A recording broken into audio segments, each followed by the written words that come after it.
राजकारणातली सर्वात मोठी बातमी आपण बघणार आहोत। पार्थ पवार मोठा निर्णय घेण्याची शक्यता आहे। पार्थच्या निर्णयाबाबत अजित पवार सुप्रिया सुळे यांची भेट झाली का, हा देखील एक मोठा प्रश्न आहे। पार्थ वेगळा मार्ग निवडणार का, ही राजकीय वर्तुळात सध्या जोरात चर्चा। आजोबांच्या विरोधात नातू मोठा निर्णय घेणार का, हे आता बघावं लागेल। मात्र आत्ताची राजकारणातली सर्वात मोठी बातमी आपण बघतोय। पार्थ पवार मोठा निर्णय घेण्याची शक्यता वर्तवली जाते। पार्थ निर्णयाबाबत पवार आणि सुप्रिया यांच्यामध्ये भेट झाली। आधी आपल्याला माहिती आहे वायवी चव्हाण इथं शरद पवार आणि सुप्रिया यांच्यामध्ये बैठक झाली, भेट झाली आणि त्यानंतर मंत्रालयात जाऊन सुप्रिया यांनी अजित पवारांची भेट घेतल्याचं देखील कळतंय। आजोबांच्या विरोधात पार्थ मोठा निर्णय घेणार आहे का, हे आता बघावं लागेल। राजकारणातली ही मोठी खळबळजनक बातमी आपण बघतोय। अनेक कयास लावले जात आहेत, तर्कवितर्क सध्या लावले जात आहेत। पार्थ पवार मोठा निर्णय घेण्याची शक्यता असल्याचं आता एकूणच अनेक तज्ञांचं मत आहे।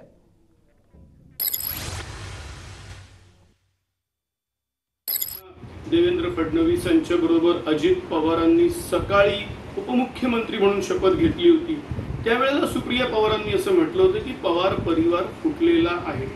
मला असं वाटतं त्यावेळेस जी फूट झालेली आहे असं सुप्रिया पवारांनी म्हटलेलं होतं, ती फूट नंतर जुळल्या गेली, पण आज ती पार्थ पवारांच्या रूपाने पुन्हा एक प्रकारे वाईड ओपन व्हायला लागलेली आहे की काय। आणि शरद पवारांनी आपल्या या नातवाला तो अपरिपक्व आहे असं म्हणून एक प्रकारे बेदखल केलेलं आहे। आणि थेट जाऊया तर सुनील काळे माझे सहकारी आपल्या सोबत लाईव्ह आहे। तर सुनील, आपण बघतोय पडद्यामागे बरंच काही घडतंय असं एकूणच दिसतंय। मात्र पार्थ पवार हे एखादा वेगळा निर्णय घेण्याची शक्यता आहे का? अनेक ज्येष्ठ पत्रकारांशी तुम्ही बोलला असाल, तज्ञांशी बोलला असाल, सध्या काय तर्कवितर्क लढवले जात आहेत, काय सांगाल? वैभव, आपण जर बघितलं तर ज्या पद्धतीनं गेल्या काही दिवसांपासून जे पार्थ पवार यांचं पत्र पुढे आलं होतं आणि आता ज्या पद्धतीनं काल शरद पवारांनी जे वक्तव्य केलं किंवा शरद पवारांनी जी टिप्पणी केली, त्यामुळे कुठेतरी पार्थ पवार वेगळी भूमिका घेऊ शकतात अशी जी माहिती आहे ती सूत्रांकडून आपल्याला मिळते आणि कदाचित मोठा निर्णय, कदाचित त्या संदर्भात पक्षसुद्धा सोडण्याचा निर्णय होऊ शकतो अशी माहिती आपल्याला मिळते। आणि त्यामुळेच कुठेतरी राजकीय जे राष्ट्रवादीचं सर्कल आहे त्यामध्ये मात्र खळबळ उडाली आहे। कारण की यापूर्वी जे राम मंदिराचा मुद्दा आहे त्यावरती पार्थ पवार यांनी समर्थन केलं होतं। एकीकडे शरद पवार त्याची वेगळी भूमिका घेत असताना, टीकात्मक टिप्पणी करत असताना पार्थ पवार यांनी वेगळी भूमिका घेतली होती, सीबीआयच्या पत्रावरून वेगळी भूमिका घेतली होती। त्यामुळे जर आपण बघितलं तर पार्थ पवार यांची ही वेगळी भूमिका, वेगळा जो आजोबा म्हणून शरद पवार आहेत आणि अजित पवार यांची चिरंजीव म्हणून पार्थ पवार यांची ओळख आहे। पण जरी त्यांची कार्यकर्ते किंवा त्यांच्या मागे जास्त परिवार नसला तरी सुद्धा एक उपमुख्यमंत्री पदाचे नेता जो आहे त्याचा मुलगा म्हणून त्यांची एक ओळख आहे। आणि त्यामुळेच कुठेतरी पार्थ पवार यांची भूमिका काय आहे नक्की हे 2 दिवसापासून चर्चेला जात होतं। कारण की कदाचित तो मोठा निर्णय घेऊ शकतात अशी माहिती मिळत होती। आणि त्याच पार्श्वभूमीवरती आज दुपारी अजित पवार आणि सुप्रिया सुळे यांची भेट झाली का, ही सुद्धा शक्यता आहे। आणि त्याचबरोबर यापूर्वी सुद्धा 2 दिवसांपूर्वी पार्थ पवार यांनी सिल्लोडला जाऊन त्या ठिकाणी सुप्रिया सुळे यांची भेट घेतली होती। जी सुनील, असेच सोबत राहा, पुन्हा तुमच्याकडे येतो। मात्र दरम्यान आपण बघतोय प्रतिक्रिया देखील येऊ लागलेल्या आहेत। पवार कुटुंबात काहीही वाद नाहीत आणि अजितदादा दुखावले गेले नाहीत असं मंत्री छगन भुजबळ यांनी म्हटलेलं आहे। तसंच आम्ही सगळे एक कुटुंब असल्याची भावना त्यांनी व्यक्त केली आहे। हे काय बोलण्याची काही गरज नाही, त्यांनी सांगितलेलं आहे की बाबा चला थोडं इमेजवर आहे म्हणून ते म्हणालेलं आहे। आता आणखी हिंदीमध्ये काय सांगितलं, दया आहे वो और क्या बोलेंगे, ठीक आहे। अजित दादा पण दुखावले गेलेले नाहीत, कोणीच दुखावले गेले नाही। आम्ही सगळे एकत्रित आहोत, एक कुटुंब। आणि कुटुंबामध्ये जे आहे एकमेकाला बोलण्याचं, त्यांना सुचवण्याचं, त्यांना समजवण्याचं काम ही वरिष्ठ माणसं करतच असतात। स्वतः मुख्यमंत्री उद्धव ठाकरे काहीशा दरबारी पद्धतीचं राजकारण करतात असा आरोप स्वतः त्यांच्या पक्षाच्या आमदारांकडनं सुद्धा होतोय। कधी ते आमदारांना उपलब्ध नसतात, कधी कधी मंत्र्यांचा सुद्धा त्यांच्याशी वेळेवर संपर्क होऊ शकत नाही, अशा काही तक्रारी खासगीत सांगितल्या जातात।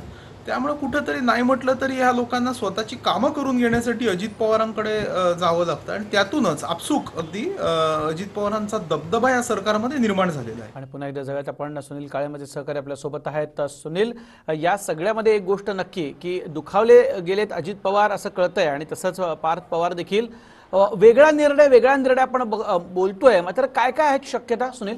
या संदर्भातल्या?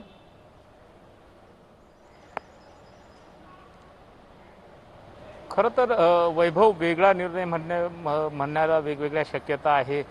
भाजपकडून वेगवेगळे दावे केले जात आहेत, पण कुठल्या पक्षातला प्रवेश हा वेगळा निर्णय असू शकतो का याबद्दल अजूनही चाचपणी सुरू आहे. पण जो पक्ष म्हणून ते कारण की लोकसभा निवडणुकीला त्यांनी मावळ लोकसभा मतदारसंघातून राष्ट्रवादीच्या तिकिटावर निवडणूक लढवली होती आणि ज्या पद्धतीनं काल पवारसाहेबांचं स्टेटमेंट आलं त्यानंतर कुठंतरी पार्थ पवार यांची भूमिका बदलली का? कारण की आपण बघितलं तर 2 पत्र जी गेली त्यामुळे पार्थ पवार राष्ट्रवादीच्या विरोधी भूमिका घेते आणि ज्या पद्धतीनं भाजपकडून त्यांना पाठिंबा मिळतोय, जरी त्यांचा कुठल्या पक्षात प्रवेश होईल अशी माहिती उपलब्ध नसली तरी सुद्धा कुठेतरी जे दुखावलं गेलेलं आहे. कारण की अजित पवार जे स्वतः उपमुख्यमंत्री आहेत आणि असं असलं तरी सुद्धा पार्थ पवार मात्र वेगळा निर्णय घेऊ शकतात अशी माहिती मिळते.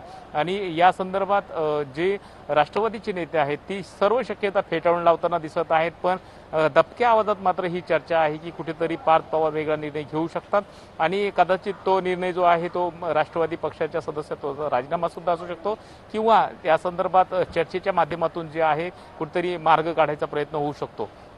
वैभव, नक्कीच. सुनील, ही जर नाराजी म्हटली तर ही काय आत्ताची नाराजी नाहीये, अजित पवारांची खूप आधीपासूनची नाराजी आहे. मी पुन्हा तुमच्याकडे येतो सुनील, आणि या संदर्भात आपण बोलणार आहोतच. मात्र आपण बघतोय शरद पवारांच्या कालच्या विधानानंतर पार्थ पवारांनी एक नवं ट्विट केलं. साधा गणेशोत्सव हे महाराष्ट्राचं स्पिरिट आहे. कोरोनाविरुद्ध साऱ्यांचे सर्वोत्तम काम हेही स्पिरिट आहे. महाराष्ट्र कधीच काही अर्ध्यावरती सोडत नाही, असं ट्विट पार्थ पवार यांनी आज केलेलं आहे. तर दुसरीकडे पद्मसिंह पाटलांच्या नातवानं पार्थला साथ घातली. भाजपात गेलेल्या मल्हार पाटलांनी पार्थ जन्मताच लढवई आहे म्हणत समर्थन दिलं. पार्थ पवारांचा मला अभिमान आहे, आपण सर्व उस्मानाबादचे लढायचं माहिती आहे. पार्थ मल्हार हे करता आतेभाऊ आणि मामेभाऊ देखील आहेत आणि त्यांनी देखील ट्विट करून समर्थन केलंय. आणि सुनील माझा सहकारी आपल्या सोबत आहे. सुनील, आपण बघतोय समर्थनासाठी देखील काही जण पुढे येऊ लागलेले आहेत आणि पार्थ लढवई आहे असं देखील आपण बघितलं. अनेक जण आता बोलू लागलेले आहेत. या सगळ्यामध्ये 2 पार्टी झालेल्या दिसतील कदाचित येणाऱ्या काळामध्ये, असं सुनील एकूणच वाटतंय. म्हणजे पार्थ आणि अजित पवारांना समर्थन करणारे तर दुसरीकडे एनसीपीच्या बरोबर असलेले.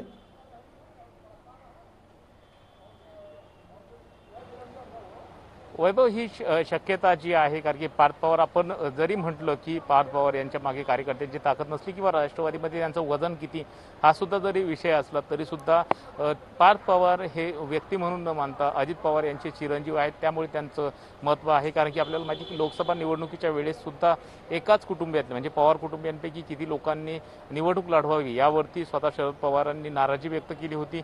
आणि त्यानंतर ज्यावेळेस पार्थ पवार यांचं मावळच्या उमेदवारीसाठी आग्रह धरला गेला त्यावेळेस त्यांनी स्वतः म्हाडा या मतदारसंघातून ते ज्या शरद पवार हे निवडणूक लढणार होते तिथून त्यांनी माघार घेतली. त्यामुळे एकूणच जर आपण चर्चा बघितली तर कुठेतरी त्या पवार कुटुंबियांमध्ये अंतर्गत कलह आहे का ही सुद्धा त्यावेळेस चर्चा झाली होती आणि त्यावेळची उघड नाराजी स्पष्टपणे दिसून आली होती. आणि आता गेल्या 2 महिन्यातले जर आपण पार्थ पवार यांची भूमिका बघितली ती राष्ट्रवादीची जी भूमिका आहे त्याच्या एकदम विसंगत अशी भूमिका आहे. कारण की ज्या राष्ट्रवादीकडे गृह खातं आहे, ज्या राष्ट्रवादीच्या नेते सातत्यानं म्हणतात की मुंबई पोलीस असतील, महाराष्ट्र पोलीस असतील यावरती आमचा विश्वास आहे, आणि त्याच राष्ट्रवादीच्या नेत्याचे जे सर्वोच्च नेते शरद पवार आहेत आणि अजित पवार दुसऱ्या नंबरला जर म्हटलं तर त्यांचे चिरंजीव मात्र सीबीआयची मागणी करतात, सीबीआय चौकशीची मागणी करतात.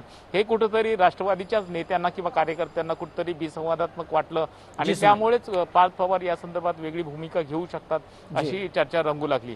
वैभव, नक्कीच. मात्र येणाऱ्या काळात आपण बघूया की पार्थ यांच्या या विधानाला सपोर्ट करणारे कोण कोण आहेत. आणि अर्थात शरद पवारांनी तर म्हटलेलं आहे की आम्ही फार काही लक्ष देत नाही त्यांच्या बोलण्याकडे.